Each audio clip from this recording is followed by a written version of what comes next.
राज्य महिला व बालविकास विभागाच्या निर्देशानुसार मुख्यमंत्री माझी लाडकी बहीण योजनेतील लाभार्थी महिलांना आपली ई-के-वाय-सी करणे आता बंधनकारक करण्यात आलेले आहे आणि ही ई-के-वाय-सी चालू आर्थिक वर्षामध्ये करण्यासाठी 2 महिन्याची मुदत देण्यात आलेली आहे।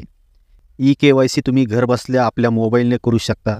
के-वाय-सी करण्यासाठी 3 मुख्य कागदपत्रे लागणार आहेत आणि ही 3 मुख्य कागदपत्रे कोणती आहे याबद्दल थोडक्यात माहिती। के-वाय-सी करण्याच्या संदर्भातील आवश्यक अशी माहिती समजून घेऊया। योजनेचा नियमित लाभ घेण्यासाठी आजच ई-के-वाय-सी प्रक्रिया पूर्ण करा।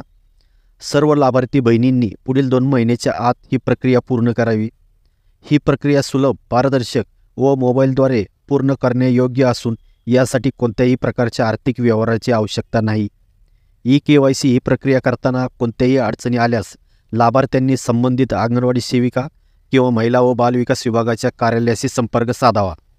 ई-के-वाय-सी प्रक्रिया सुरू करण्यासाठी ladkibaheen.maharashtra.gov.in या संकेतस्थळाला भेट द्यायची आहे। याची लिंक व्हिडिओच्या डिस्क्रिप्शन बॉक्समध्ये सुद्धा आहे। लाभार्थी लाडक्या बहिणींची ई-के-वाय-सी करण्यासाठी कोणकोणती आवश्यक कागदपत्रे लागतात हे समजून घ्या। 1. लाभार्थी आधार कार्ड। 2. पती किंवा वडिलांचे आधार कार्ड। यामध्ये महिलेचे लग्न झाले असल्यास पतीचे आधार कार्ड आणि लग्न न झाल्यास वडिलांचे आधार कार्ड लागणार आहे। 3. आधार संलग्न मोबाईल नंबर। आता यामध्ये लाभार्थ्याचा स्वतःचा आधार लिंक असलेला मोबाईल नंबर आणि पतीचा किंवा वडिलाचा आधार लिंक मोबाईल नंबर लागणार आहे, कारण ई-के-वाय-सी करताना या दोन्ही मोबाईलवरती OTP येणार आहे। तो OTP टाकल्यानंतर ही के-वाय-सीची प्रक्रिया पूर्ण होणार आहे।